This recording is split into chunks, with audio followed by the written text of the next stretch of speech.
and welcome to the 29th Annual Howard R. Bowen Lecture.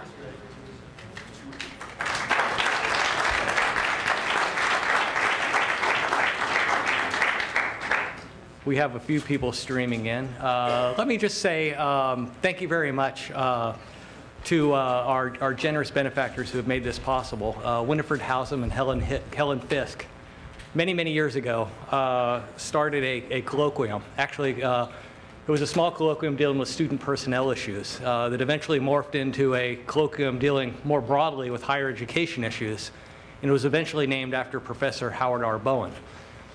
This was the beginning in 1984 of our Howard R. Bowen lecture series, and we'll have a lot more to say about that later, but I want to acknowledge the genesis of the Howard R. Bowen lecture, and welcome our 29th speaker in the lecture series, Dr. Jack Scott. Howard Bowen. Many of us know Howard Bowen as a CGU person, first and foremost. Dr. Bowen was the 7th president at CGU. He was the R. Stanton Avery Professor of Economics from 1974 to 1984.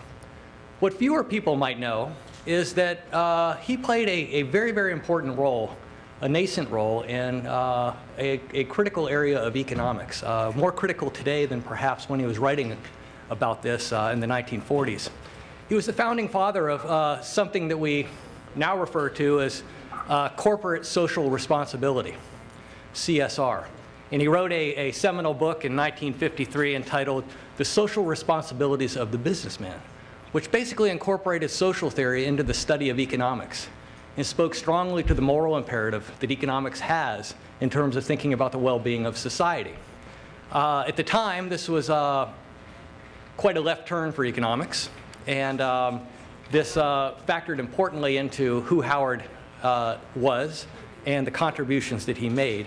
Howard received a baccalaureate degree and a master's degree from Washington State University, and he received a PhD in 1935 from the University of Iowa. He went on to Cambridge, where he was a lecturer. He studied at the London School of Economics for a while. In about 1936, at the height of the Depression, he and a number of other scholars were really taken with Keynes's work, and particularly Keynes's work on the general theory of economics. And this proved to be very influential for him going forward. Returning to the United States in the 40s, he took an academic position in 1947 at the University of Illinois. This is going to be about Jack Scott, but first we need to get to who Howard Bowen is here. I will make this connection, okay? Jack, it is all about you tonight, okay? Don't worry. The important connection here is that Howard took a position at the University of Illinois as the Dean of the College of Commerce and Business Affairs. And he had a clear mandate from the trustees to turn this school around. It was once a very illustrious school. It was on the decline. And Howard was brought in to reform the school's curriculum, to increase the rigor of its research, and to improve the teaching of the school. And the first place that he focused on in this school was the Department of Economics, where he hired 55 new faculty members in 3 years. And these 55 faculty members hewed pretty closely to Howard's what will eventually be known as his New Deal liberalism, and more importantly, his Keynesianism.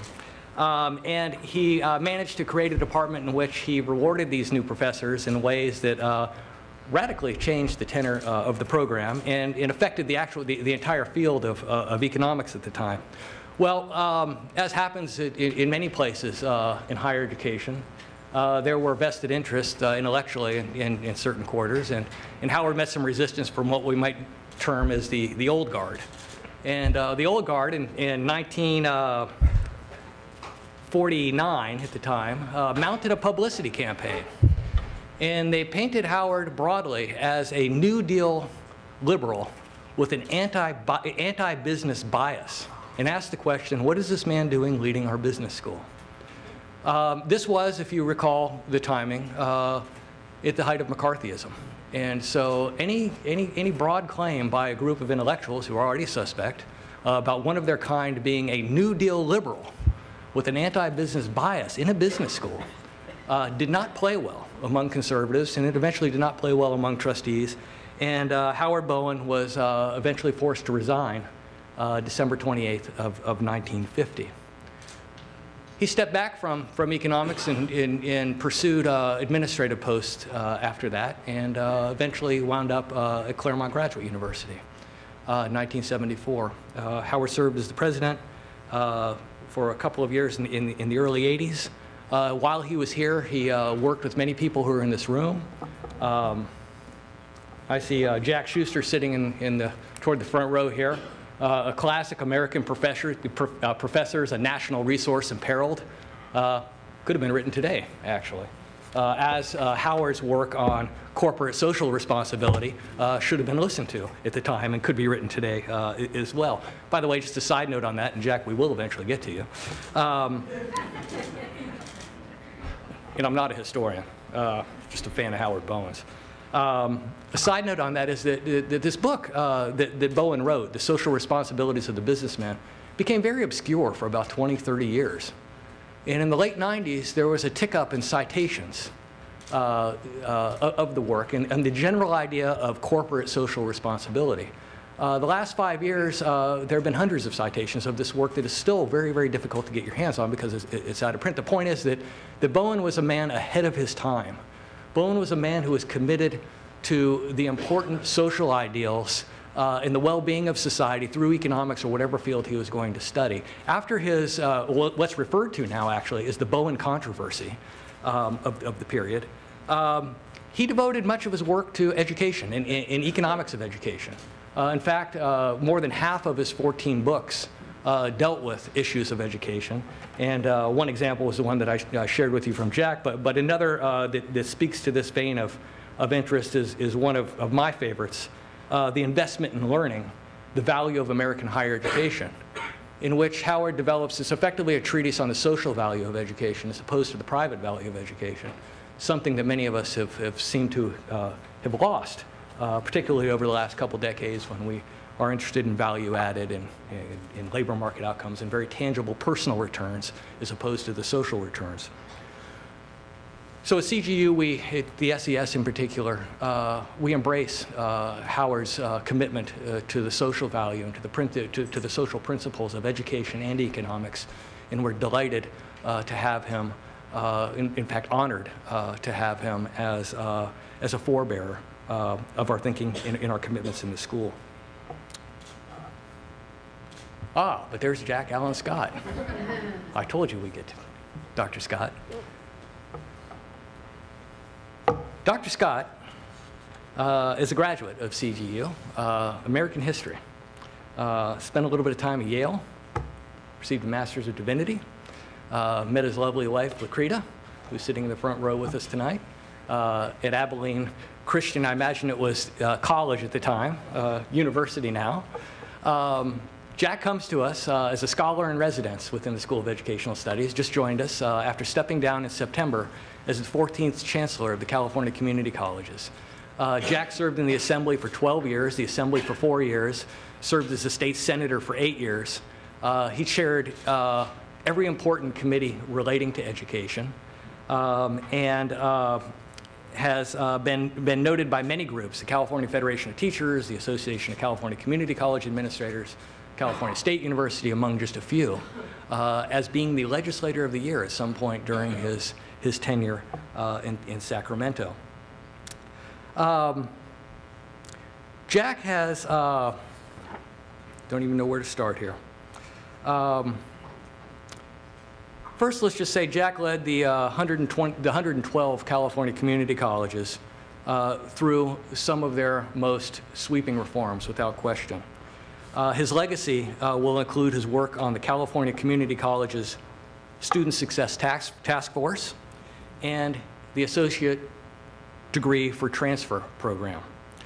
The transfer program was the one that has established a clear link between community colleges and the California State University system, guaranteeing students who follow a designated pathway of an associate degree, guaranteeing them enrollment priority and junior standing as CSUs. And this is, Jack, I think you'll say something tonight about the master plan. Some of these things were embedded in the ideals of the master plan, but it's not until 60 years later, that they're 50 years later, that they're eventually coming to being through legislation such as the actions and legislation such as this. The California Community College Student Success Task Force recently completed a list of 22 recommendations aimed at improving the educational outcomes of students. The recommendations that Jack helped craft and champion will make community colleges more responsive to the needs of students and the California economy. These recommendations are aimed at enhancing and rebalancing priorities to focus college on the core missions of workforce preparation, certificate and degree attainment, and transfer to four-year universities. The reform package that was a year in the making was adopted by the California Community Colleges Board of Governors this last January without a dissenting vote. Before the California Community Colleges, Jack was elected to the California State Assembly in 1996 before moving on to the Senate. He authored 146 bills from the Assembly and the Senate that were signed into law. From the beginning, he has been a champion of education issues and was successful in authoring several key bills important to the community colleges. Senate Bill 361, a landmark community college financing measure, was authored by Jack and signed by Governor Arnold Schwarzenegger in 2006. Also in 2006, Jack led the charge in passing Senate Bill 1309 that helped students address the state's nursing shortage. He worked with Governor Schwarzenegger in 2005 to pass Senate Bill 70, a bill we were talking about at dinner tonight, a measure that strengthens career and technical preparation programs between K-12, community colleges, and the business sector. I'd like to welcome Jack Allen Scott as our 29th annual Howard R. Bowen Lecturer.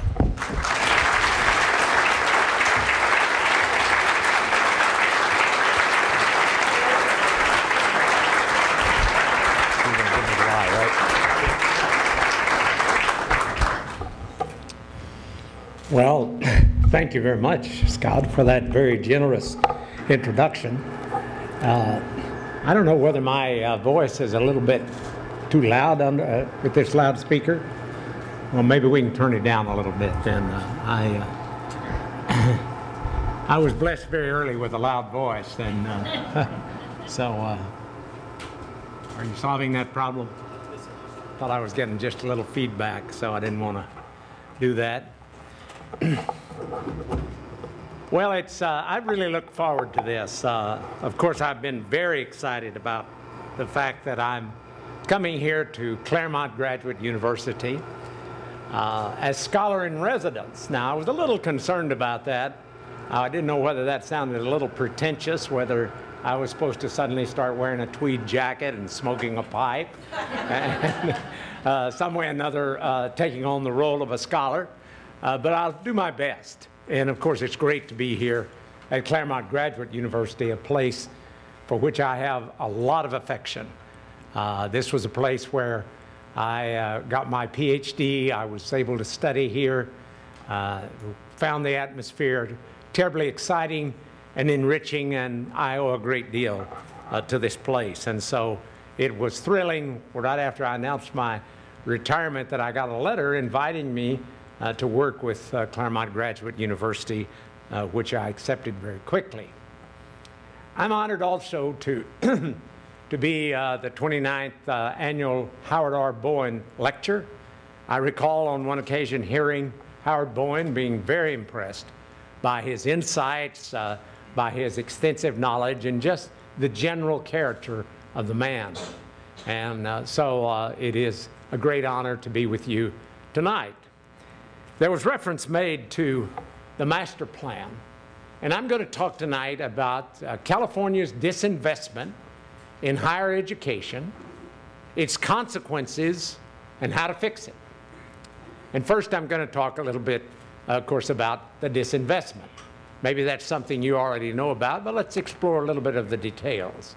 And maybe we should go back to the master plan, because I think it's a great master plan. It was formulated in 1960 when a commission of noted leaders in education got together. It was chaired by that renowned president of the University of California, Clark Kerr. I remember Clark Kerr, one of his great remarks, if you recall, he lost his job during the time of the student riots during the Reagan administration, and so he wryly commented, He said, I both came and left the University of California fired with enthusiasm. And I guess that's what happened to Howard Bowen. He got fired with enthusiasm. But that master plan delineated the three segments of public higher education: the University of California, California State University, and California community colleges. Now, that delineation was very clear. In fact, that became a model for many other states. In fact, it even became a model for many nations. The master plan in California was looked to. And of course, for a long time, it served our state extremely well. Millions of students have been educated during that period of time. Even today, we can point with pride that 15% of the college students in America are in California colleges and universities, where we represent only 12% of the population. But I must tell you that the wonderful promise of the master plan has dimmed in the last decade. Some things have happened to California higher education that I think disturb us all. In fact, recently the American Council of Trustees and Alumni released this report with this chilling conclusion: long the gold standard of public higher education, California's three-pillared system is on a collision course with hard fiscal realities. I want to focus first on just some of the statistics of the past 3 years, and we'll look here at what has happened to the reductions in the three segments of California's higher education in 3 years' time.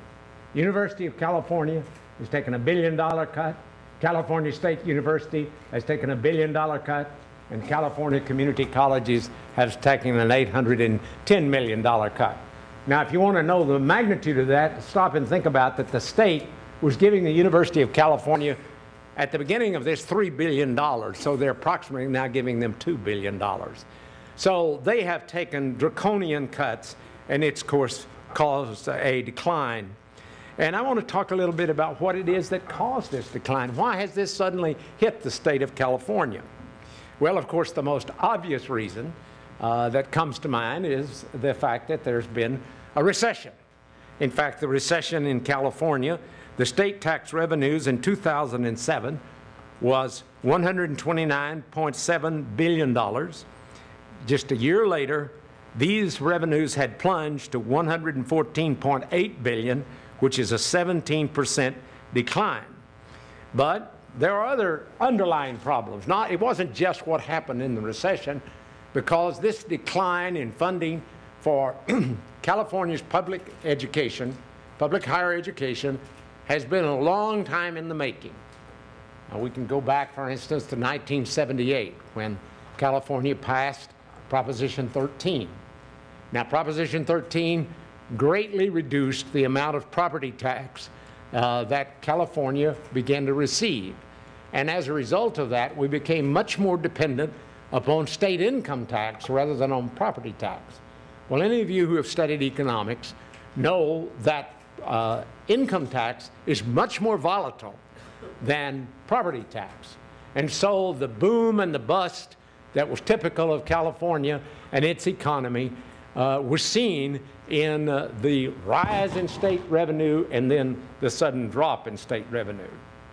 But there were other things that were at work. There were other factors. There were other segments of the state revenue that also began to crowd out higher education. And one case in point is corrections. Listen to this particularly startling business. And since 1980, the incarceration rate in California has grown 8 times faster than the population. Now, that's not because there was a great increase in crime. The main reason was that we began to have much stiffer punishment laws in California. In 1994, we passed the well-known 3 strikes law. Well, stop and think for just a moment what that's done to our state budget. The cost of the incarceration of a prisoner today is over $41,000. If you put that prisoner you incarcerate him, and they're mostly hymns, I might say. That is the gender of most prisoners. That would cost you $1 million if that person stays in prison for 25 years. Well, you multiply that by literally thousands, and you can see what has happened. In fact, today, the amount of money we spend on corrections is greater than the amount of money we spend on the University of California and California State University combined. It appears that we're a little more interested in prison stripes than we are in graduation gowns. There are some other things that have hit us. Just to show you what has happened, for instance, to community colleges, I'll point to the next slide. We have experienced this kind of decline, and of course, as chancellor of the California Community Colleges, I know a little something about this. We went from 2.89 million in 2008-9, which was an all-time high, by the way, for California community colleges, down to 2.4 million in 2011-12, a decline of 17%. You can see what that would do as far as individuals trying to get into classes, individuals who would find that the courses were cut. You've probably heard all about it. In fact, just recently in the Los Angeles Times, on September 22nd, there was a headline right on the front page that said, "Community colleges fall on hard times." Underneath that headline was this summation: "The original promise for all is slipping away as demand explodes while state support withers." Within that story, there were many sad stories of students who were anxious to get a college education but were turned away. For instance, Mary Annette Torrado, a student at Los Angeles Trade Tech, is quoted in this way: "It's hard to explain to my mom that I'm trying to go to school, but the courses are not there." A graph inside this news story illustrates the plight of California community colleges. This particular graph shows that the amount of money that we spent on students, on one student in California community colleges in 95-96 was $5,484. It is now dipped to $5,075, and that doesn't even take into account inflation. So in this period of 15 years, while inflation has been going up, spending on per student in California community college has been going drastically down. They are individuals who are trying to get into the first 2 years of college. After all, CSU and UC is often closed to them, so they think, well, the community college, that's always been the promise. Anybody can go to a community college. That was part of the master plan. 100% of high school graduates are eligible to go to the community college. A wonderful promise, but a promise that, frankly, we've reneged on, because it doesn't do you any good to say that you can be admitted, but when you get there, you find out that no classes are at all available. In fact, we did a survey at the beginning of this fall semester.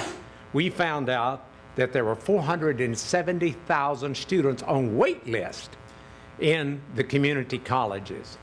So that's what's happening in the community colleges, but I want to point out to you that the University of California and California State University have also been very hard hit. University of California is a gem. When you stop and think about that great university and what it's done.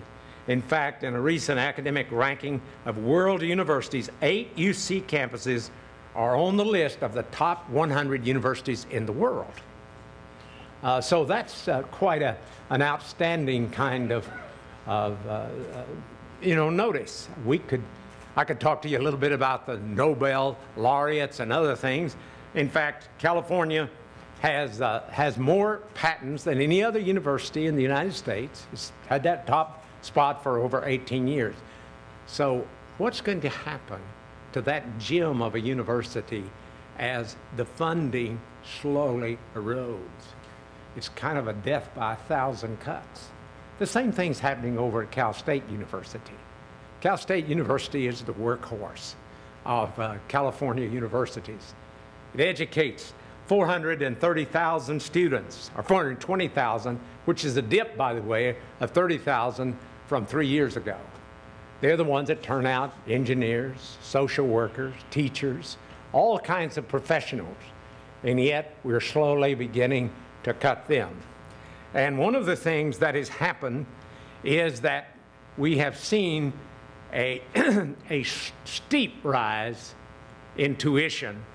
That's one of the ways that the universities have struggled with their problems. A lot of times students are very upset at the Board of Regents and the Board of Trustees of CSU because they say, why do you keep raising tuition?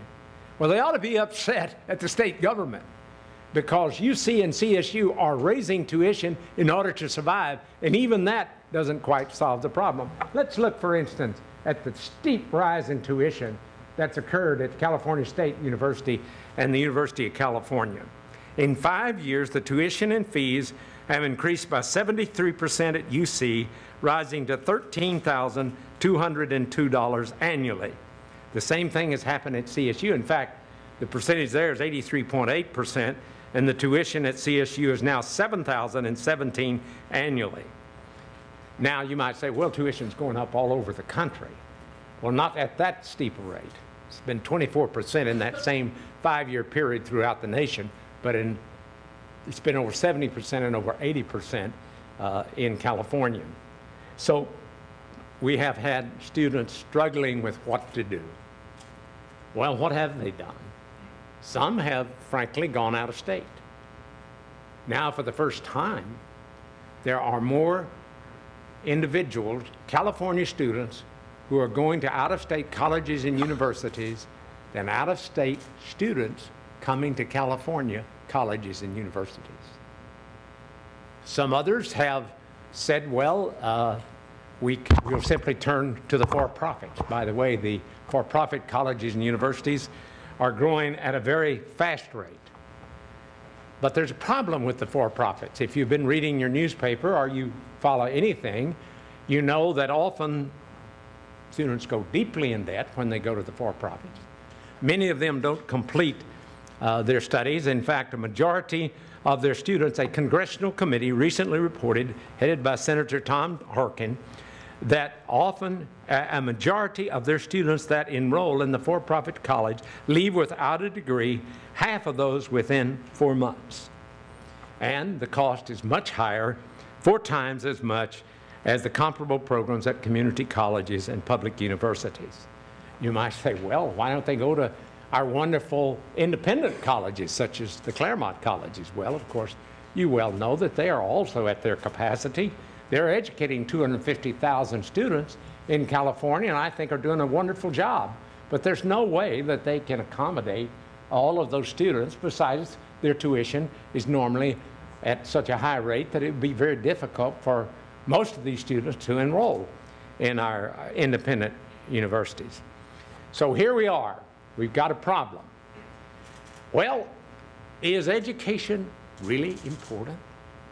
That question sometimes is raised, occasionally, particularly when you see that there are individuals that are, say, with a college degree and they can't get a job. Well, don't forget, just look at these statistics. These come, the average wages in California in relation to education. You can see the numbers. 27,122 high school diploma, 35,935 if you have some college, or if you say get an associate degree at a community college, 52,248 with a college degree, and 74,423 with a graduate degree.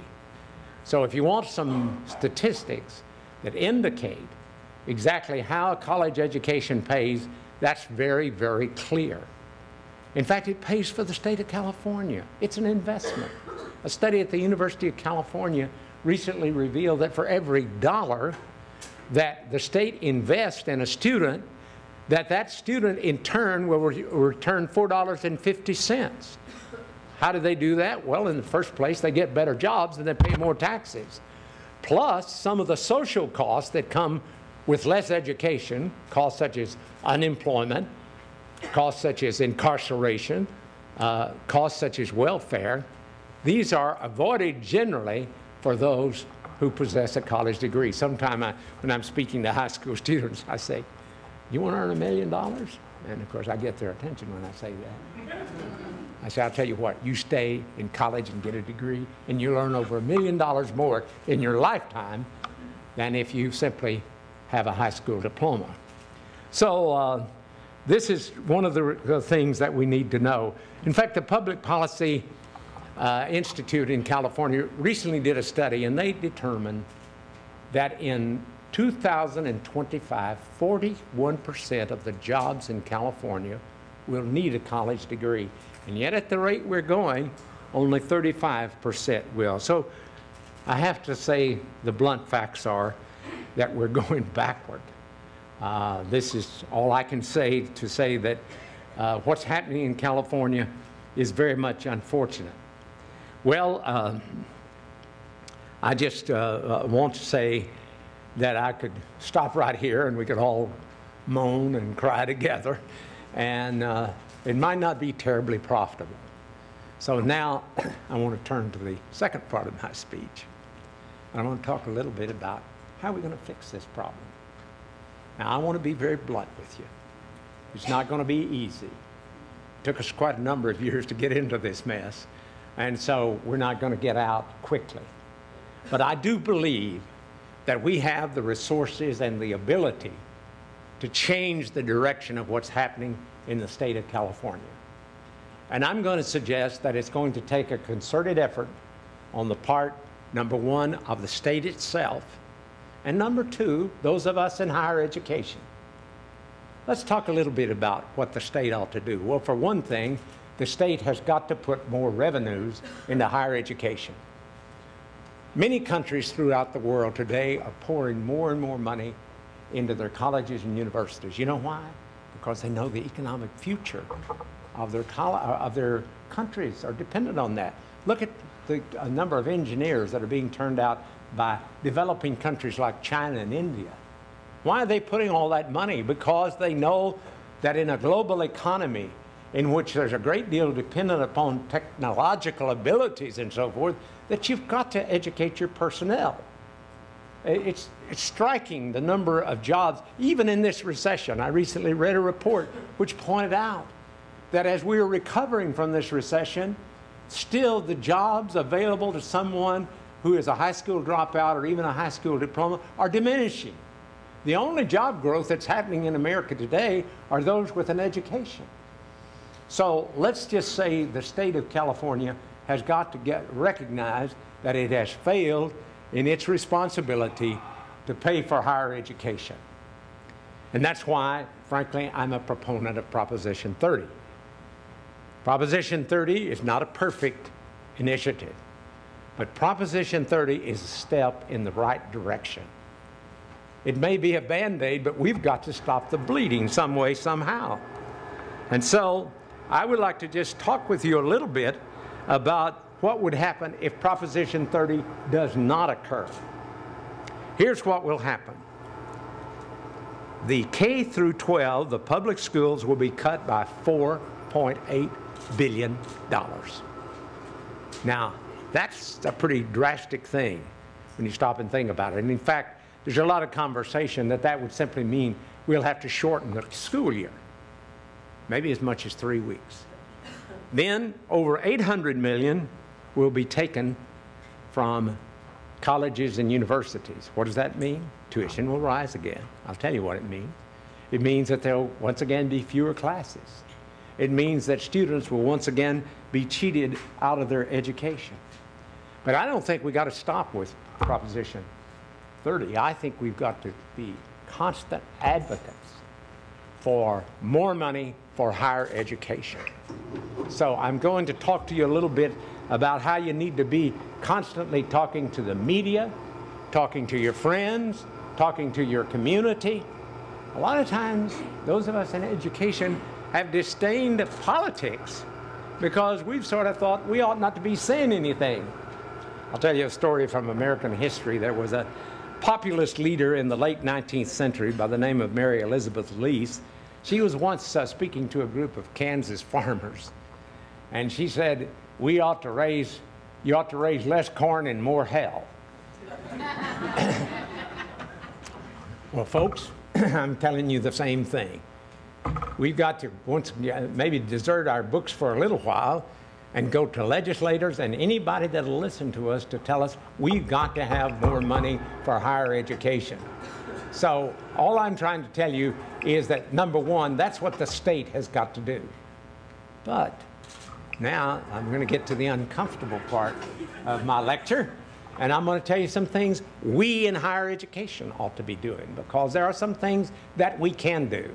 And I'm going to tell about each one of these things. I'm going to use the word increase. That's the key word about how we can improve contributions needed from higher education.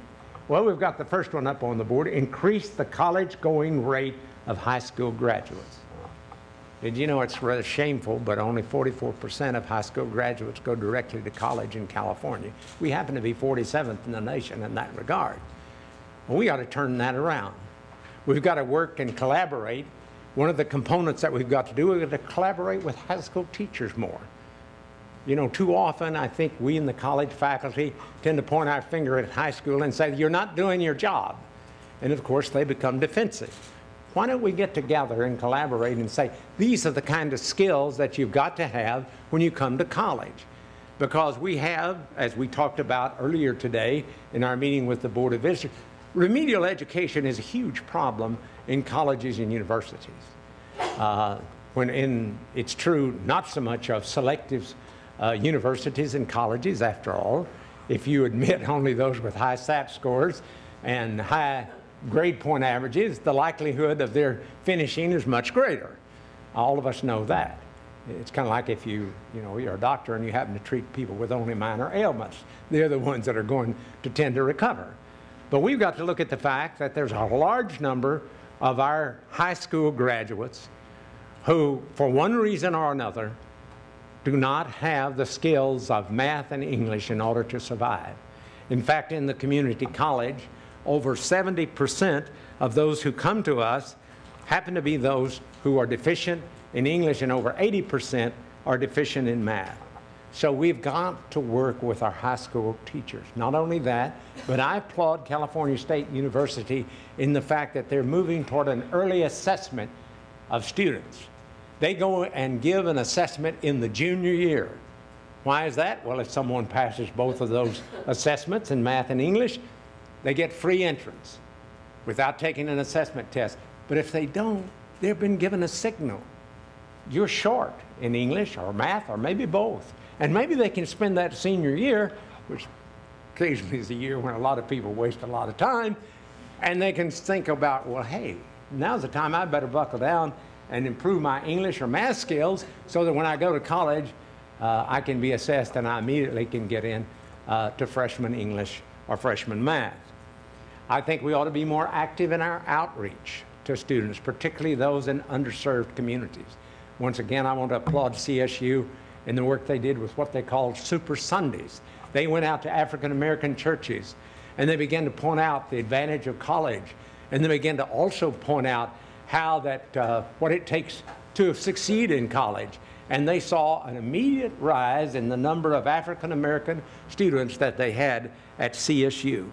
So we've got a problem. We need to address it. We need to be active in terms of increasing the number of students who go through our outreach, through our early assessments, in every way that we can. A second increase that I would like to suggest is that we need to increase productivity. Now, the word productivity is kind of a word that we don't like to use in academia.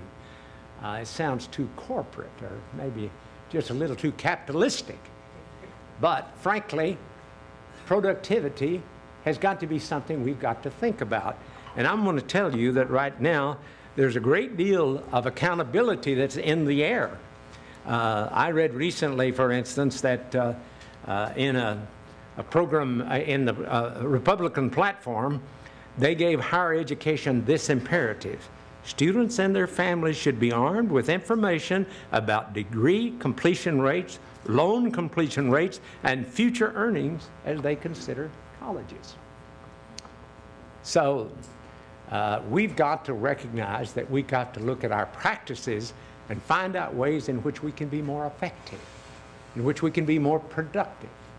And let me just suggest a couple of ideas, and I'm sure you could think of more, but For instance, we could be much more effective in the way that we use our facilities.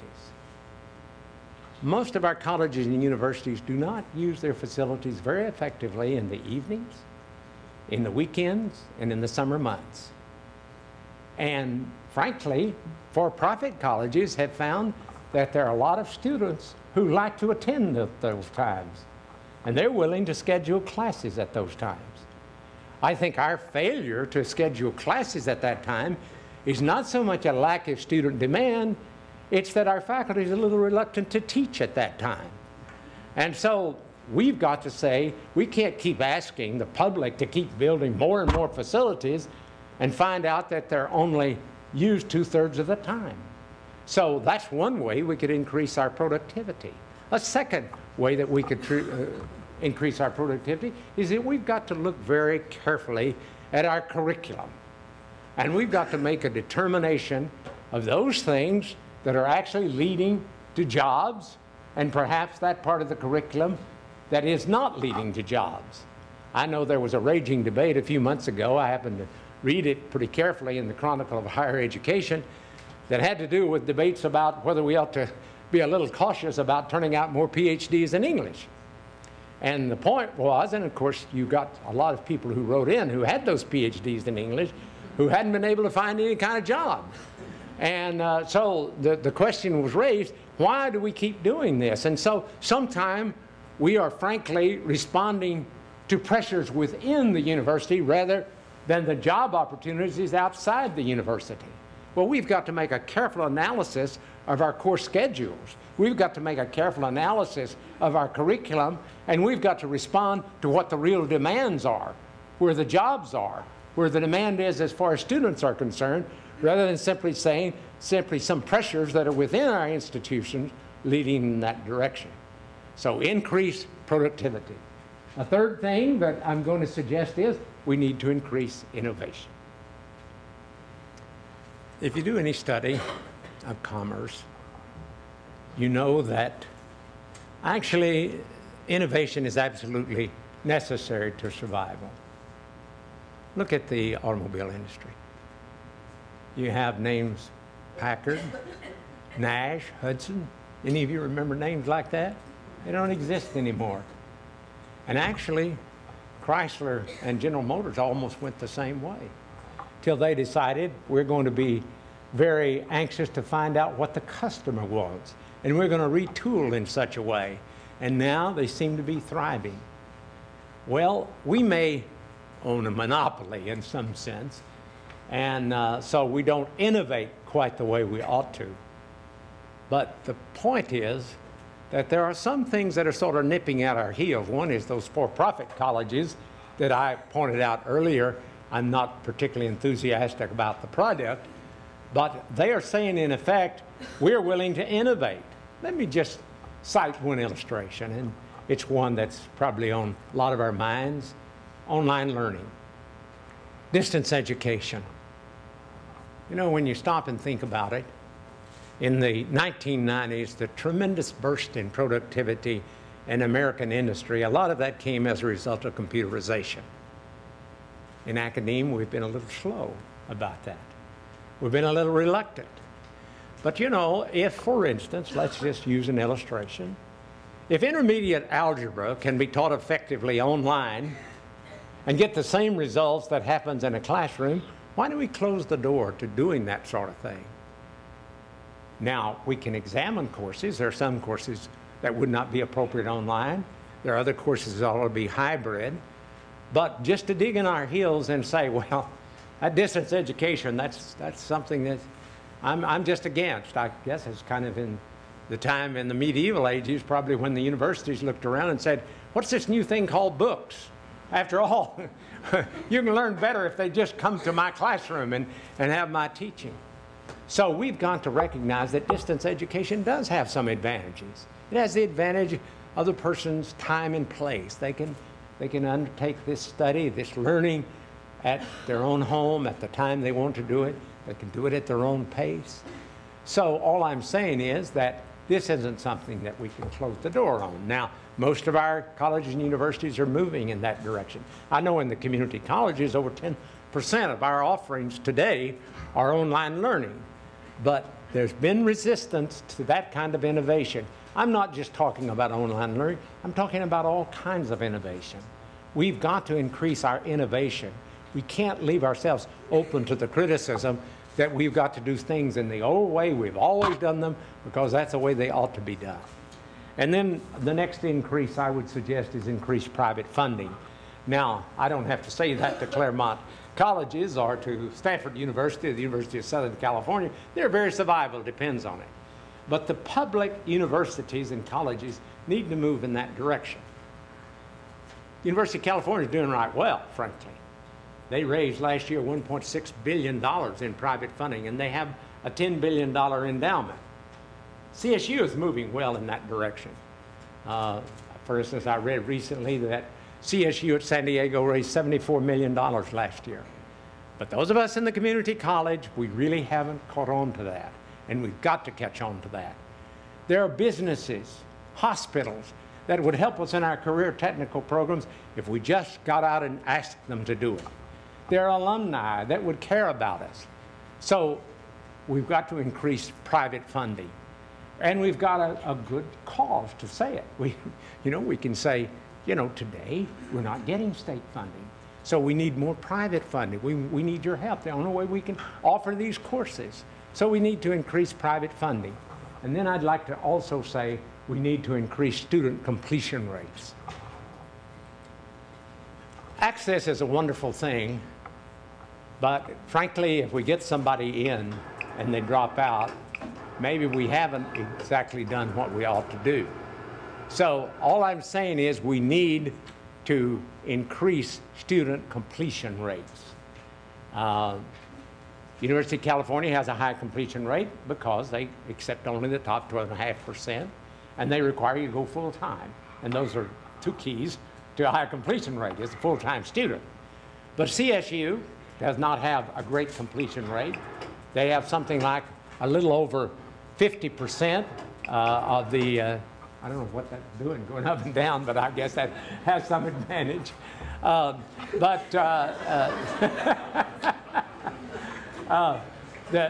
community colleges are the ones that particularly, I think we've got to pay attention to that.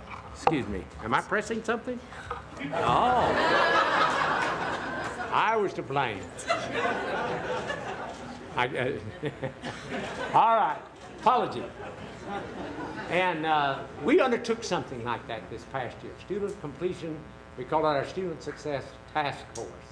So anyway, this was something in which we looked at some recommendations to try to improve our completion rate, because frankly, of those who complete 12 units at California community colleges and have stated as their intention to either to transfer or to complete a certificate, only 54% reach that goal.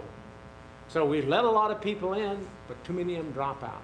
So we looked at some real recommendations as to how we could improve our student completion rate. And we were able to look at several things that would do it. One is, we realized that when a student first comes in, they need to be fully assessed, they need to be properly oriented, have a good orientation, and they need to preliminarily at least state a goal, because the more that a student states a goal, the more likely they are to complete. Secondly, we looked at remedial education. We know that remedial education often doesn't succeed. And so we're looking at ways to innovate, accelerating the entire course, learning communities, modules. Why, for instance, if a student comes in and suddenly doesn't do too well in fractions, do we take them through an entire semester of mathematics? So we looked at remedial education. We decided to change our priority enrollment. We realized that too many times we were just letting continuing students enroll, and first-year students didn't get the classes. And the first year that we took that 8% cut, we lost 133,000 first-time students. What did we decide to do? Well, from now on, if you're a continuing student and you've already finished more than 100 units, you don't get priority enrollment. If you're somebody that's on academic probation for 2 consecutive semesters, you go to the end of the line. If you're somebody there for only personal enrichment, If you're just taking French because you want to go to Paris next year, then that's not quite as important as the person taking French that's trying to transfer. So we looked at that. We looked at an improved transfer program. We have now, we're implementing an associate transfer degree for every community college in the state, and if you finish, you can finish it in 60 units. It'll have the same general education requirements that you have at CSU, and CSU has promised that if you transfer to CSU, that another 60 units, you can then graduate. We will be able to educate 55,000 more community college students and 15,000 more CSU students at the same price. Well, I've kind of told you a little bit about how we might go about trying to fix this problem. I don't think it's an easy road, but I do think that we better wake up. We better realize that this wonderful golden state is being a little tarnished as a result of its failure to emphasize higher education. We were once considered the higher education leader among all the states in the nation. We don't hold that title anymore. But I'm convinced that with determination, we can do something about this. Rahm Emanuel once said that a crisis is a terrible thing to waste. This is a crisis. We do not need to waste it. We need to step forward. We need to do all that we can to get the state to give us more money, which we deserve, and then if we make the kinds of changes and reforms that we need to make, we will make that institution, those institutions in our state, those glorious colleges and universities, even more attractive to invest in. Now is the time to take this sort of action. Thank you for your attention.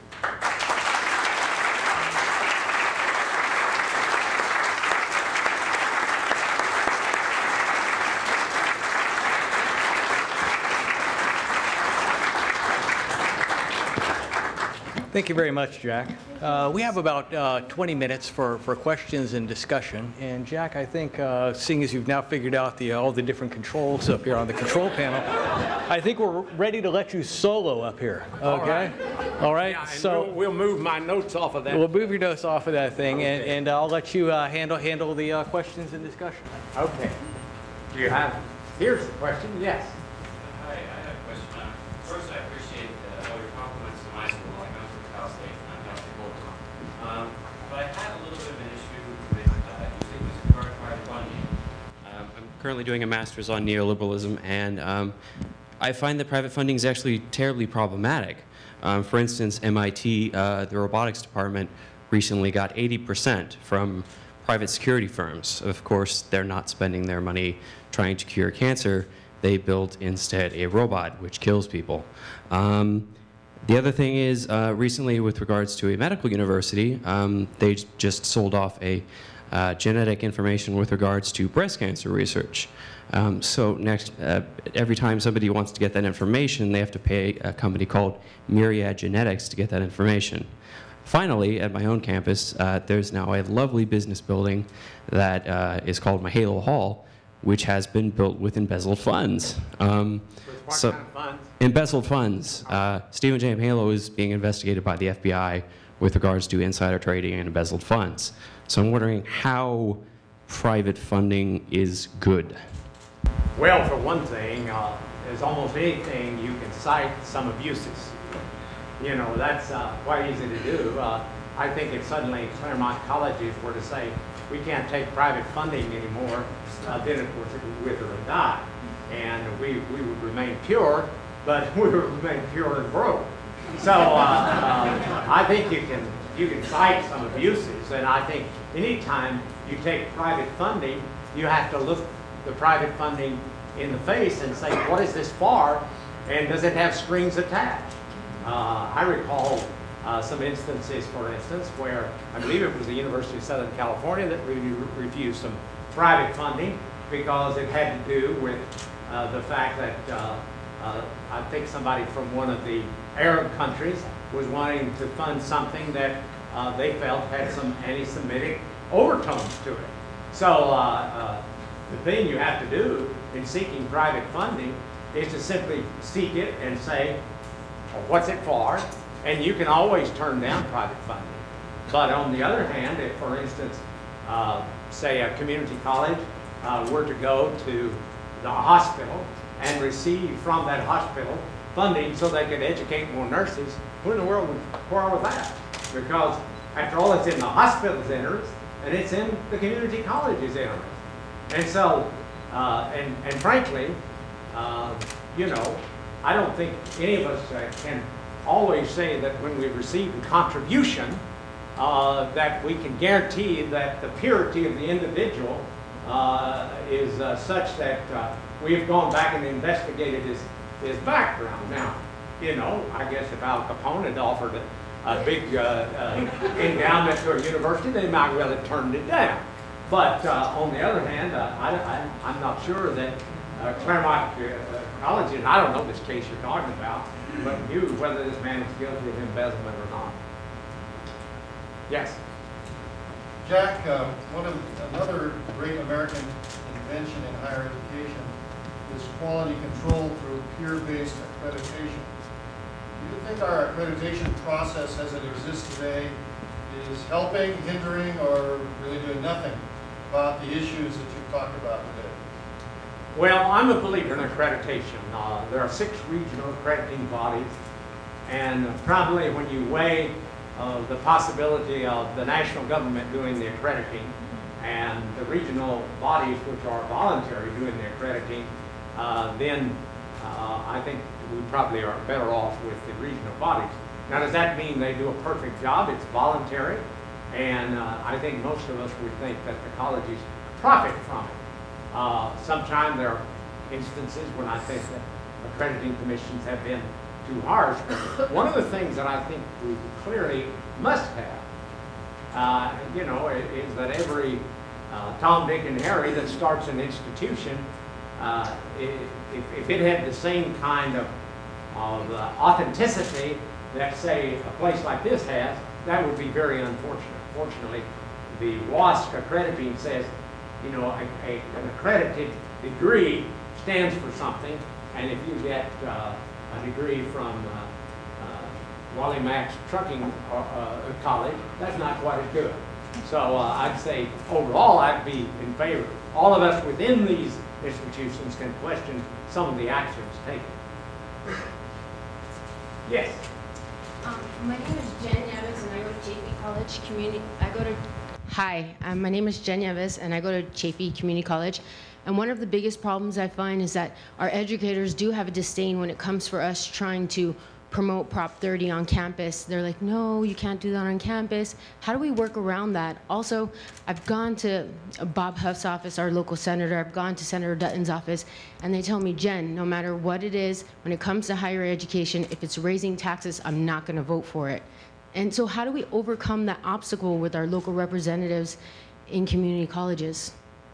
Well, there's 2 things. One is, of course, we cannot spend state money in order to promote anything in terms of elections. That's part of law. So a college itself, now a college board can come out in favor, but I'm saying you can't take college funds and use it to promote Proposition 30. Frankly, if representatives, whomever they might be, don't have enough courage to stand up, that's unfortunate. I can tell you that I spent 12 years in the legislature, and I on many occasions held up my hand when it was involving the increase of taxes for good purposes. Taxes are the price of civilization. And for somebody to say that we can exist without ever raising taxes is just folly as far as I'm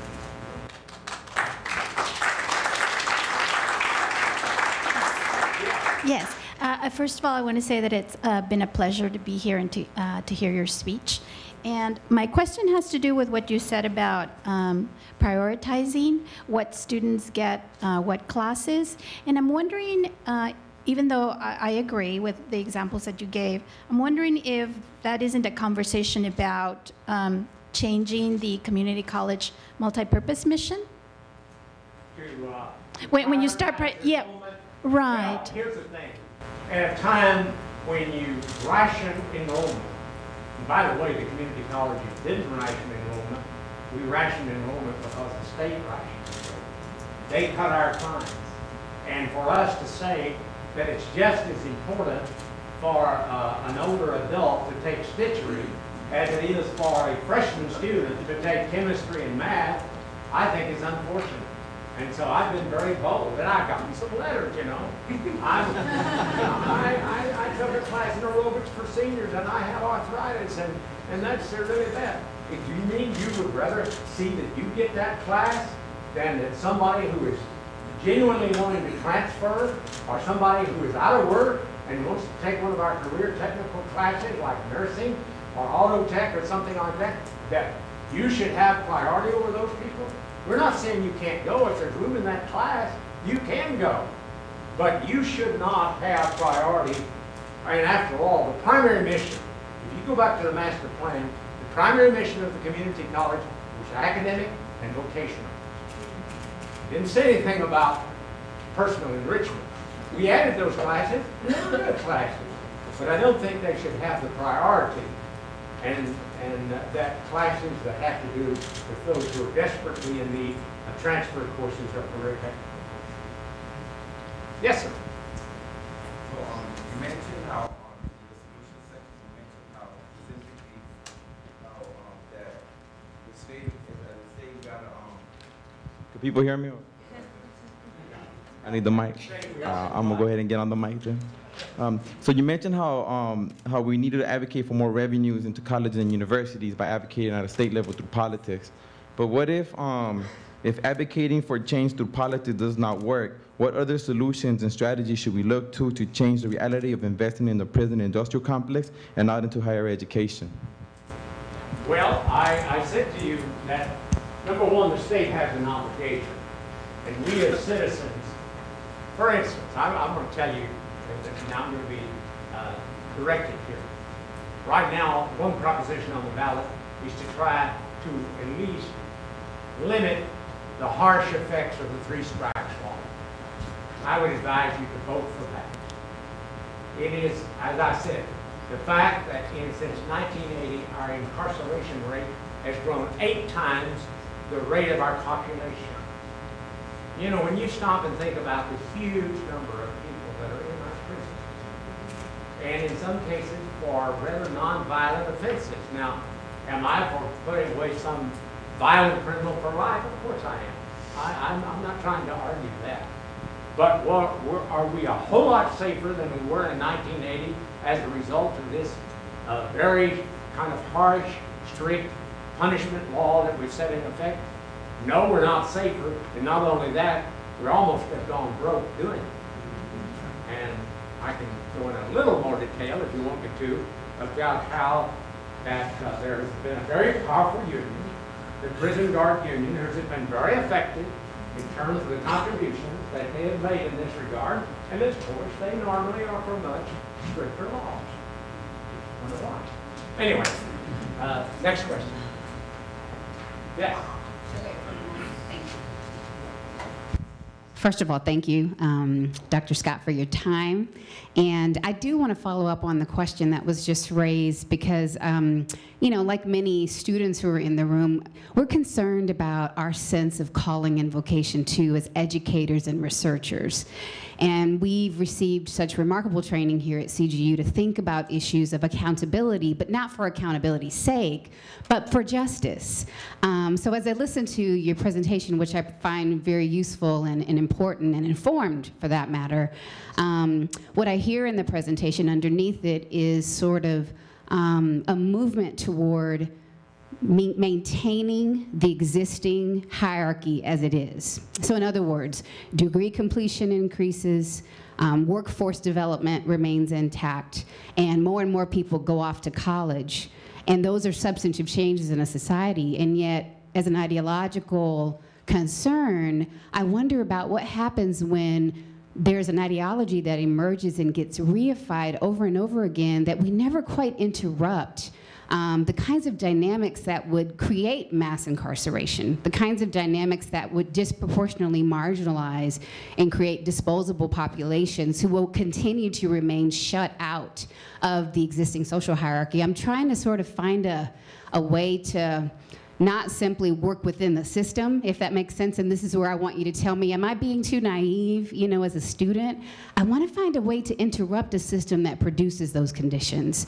And so while I appreciate the very informed and thoughtful and quite pragmatic recommendations of emphasizing accountability and innovation and effectiveness, these are all things we've heard about in the Spellings Commission and in other remarkable commission reports, where I find myself unsatisfied and challenged as an educator who cares about calling and justice is how does the system itself get interrupted and not simply reproduced in such a way that people remain on the outside, disenfranchised and marginalized, and for that matter, dehumanized.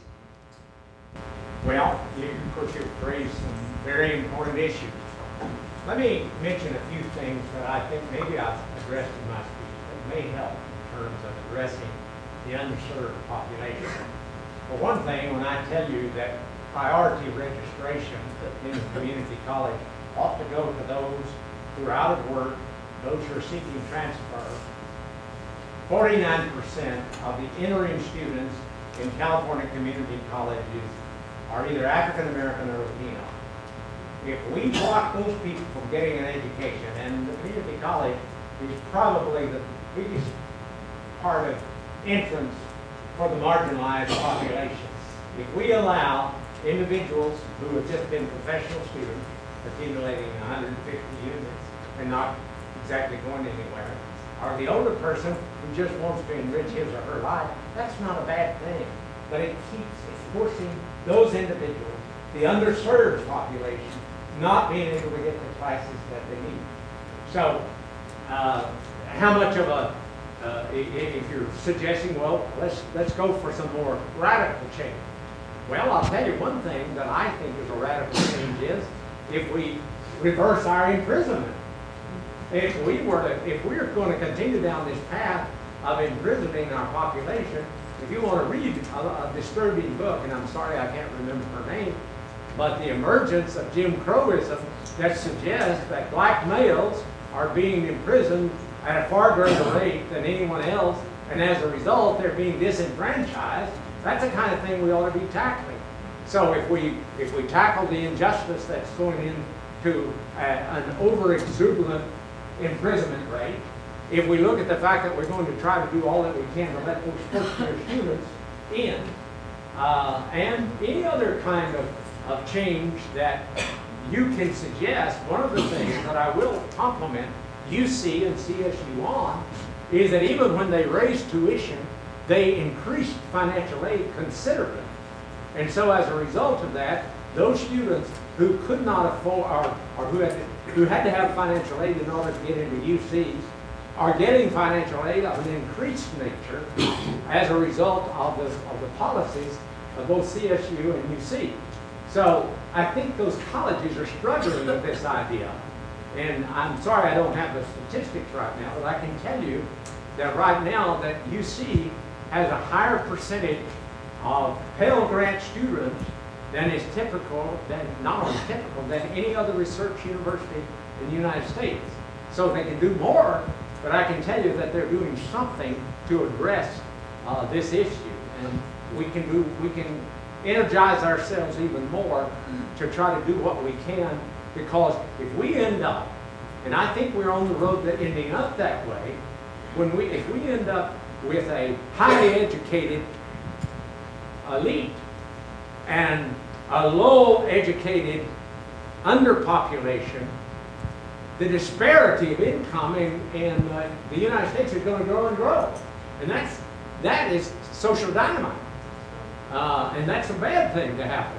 So higher education, pouring money into higher education with particularly opportunities for those who are among the poor, who are among the marginalized, will do a great deal for the welfare of the future of California.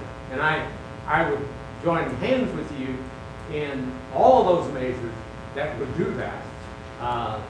You know, what kind of radical turnover that you might suggest, I don't know. We'd have to weigh that. But I think most of what I'm talking about tonight, yes, it was pragmatic, but it was pragmatic in the sense that I want to see those students who are now not being able to get those classes, get those classes, to be able to enroll in those career technical programs that will give them meaningful jobs, such as whether it's in automobile technology or nursing or emergency technology. Those jobs are going to grow by 19% from 2008 to 2018. Or those who have their eyes set on the fact that they want to go to the University of California, or maybe the Claremont colleges, or CSU, but have to stay at home for those first 2 years because they don't have the money to really leave home. Those are the people that we need to keep up with. And I think some of the suggestions that I came up with tonight are directed in that way. Maybe I didn't make them plain enough, but I fully share with you the concerns that I have about what's happening in America. I just listened to the writer who wrote the book, Who Stole the American Dream, which I gather is a very insightful book. In fact, we just ordered it today, about the disparity of income that's occurred in America in the last 20 to 30 years, which is something we better all work out. Yes. Luciana Dar, UC Riverside. So following up on your last answer, one of the things I've observed as a student of higher education and its students is that the community college not only has the educational function, but it has it is the means for an powerful social policy instrument and institution. And what I do not observe, and I wanted to hear your thoughts about it, is coordination with other areas of social policy, both at the state and country levels, because the students, even if they have access to those classes, and the students that we're seeking to serve, if they do not have access to other services that maintain family life and their ability to succeed in college, so that means the welfare programs, healthcare programs, and following out after incarceration programs. So basically, we're talking about advocating for our own, extra funds for education. But I think there's other components of the success of the students where there is very little coordination, especially in California. So we're kind of, having even between K-12 and higher education, and sometimes within higher education, depending on how bad things are. So I wanted to hear your thoughts about the potential for that, because I don't see forthcoming increases in revenues anytime soon. So it's I'm very concerned about what you're talking about. There's no question, for instance, in the community college, if we took, as I pointed out, we've taken a 12% cut in the last 3 years, of course our counseling services have been diminished. Of course our programs like EOPS and others that serve underserved students have been hurt as a result of that. And as I have here a college, a community college president, who I no doubt has to wrestle with that every day as he looks at the budget and he suddenly says, but they cut us 10%, or they cut us 5%. And so all parts of the community college, not just the faculty, not just the classroom, if you're right, the services that are so essential for those people. And do I wish we had even better coordination with all the other social services that are out there? And am I also concerned about the cuts that have occurred in programs other than higher education? I'm just talking about higher education tonight. I could just as easily have prepared what has happened to many of the rest of our social services in the state, in which we've just seen a lot of these wonderful programs for the disabled and all the rest being cut. So I'm just talking about, I was called here to talk about higher education. And so I'm quite willing to discuss that. But I certainly decry what has happened, because when the state made those cuts, they didn't just cut, community colleges, UC and CSU. They cut everything, and there's even a threat now of the cut to Cal grants. And Cal grants are terribly important to the independent colleges. And so we're facing with a crisis that education happens to take over 50% of the state budget. So that's why I've been talking about that tonight. And that's what happens to be what little expertise I have. That's the expertise I've got. And I can't talk as meaningfully as I can talk about what's happening to social work agencies and all the other agencies that I believe in very strongly. Jack, we have one more question over here. Sure. Dr. Scott, I want to thank you again for coming out tonight. My name is Kevin. I'm a member of the student government for Chaffey College here. And one thing I've been noticing a lot, especially at community colleges, is on the first day of class, I attend class. The class is full with about 15 people in the back standing, hoping and begging the teacher to get in the class. And of course, very few of those actually do. And a couple weeks into the class, about halfway into the semester, it's not uncommon for me to see at least half of the students who've just given up on the class. Sometimes they don't even drop, they just leave. For example, right now I'm in a not a very high level of math class, but it's halfway through the semester, and of the 40 students who started, there's about 12 left. My question is for you is, as on student government, I'm a student leader. What sort of things can we do to really go out and inspire students to get up in their face and say, hey, look, this is your education. You need to focus on this. Why are you dropping this class? Just because you're lazy? That's not an excuse at all. I know sometimes there's personal emergencies that happen that make you have to drop, but I think the majority of this is just money going out the door, literally. These students are just dropping because, and it's really sad, especially to see on that first day, all those students who break their heart, who get their hearts broken because they can't take a math class. Well, I can tell you that our dropout rate is certainly not as good as it ought to be. I will tell you that going from 40 to 12 is not typical of the community college classes. In fact, the studies indicate that it's somewhere around 70 to 80% are complete. 82. Well, good. You can do better than I do. So that's fine. In other words, from 40 to 12, that's not exactly typical. But that's why I'm talking about the Student Success Task Force. I'm saying we're going to work on making sure that students are complete. And the programs that I'm talking about are working on that. Plus, if you'll notice that I said if a student is on academic probation 2 semesters in a row, and there's also a phrase in there that says if they drop over half their classes, they go to the end of the line. So we're going to have more student responsibility. There used to be a phrase I heard some people say, people have the right to fail. Well, that's not. Fail is not a very positive experience in my and I want to do everything that students have a right to succeed. And are we going to have the completion rate that, say, you had at Stanford University? Of course not, because we take all the students, the most vulnerable students, the students who maybe graduated from high school with a 1.2 average. I can tell you the success stories of people who graduated with low grade point average and went through remedial English and math and so forth and graduated, went on to the University of California and now has a corporate job. I'm thinking of one particular student. All I'm telling you is we want to see more of those students and fewer of the ones that you described that just drop out.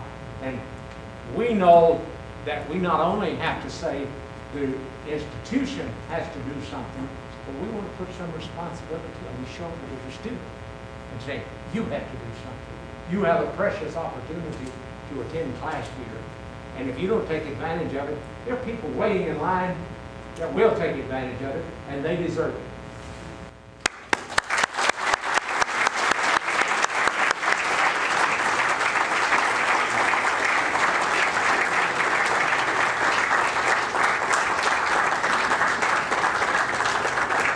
Jack, thank you very much. I'd like to thank all the members of the community who have come out, all of our friends, our new friends, our newly adopted friends.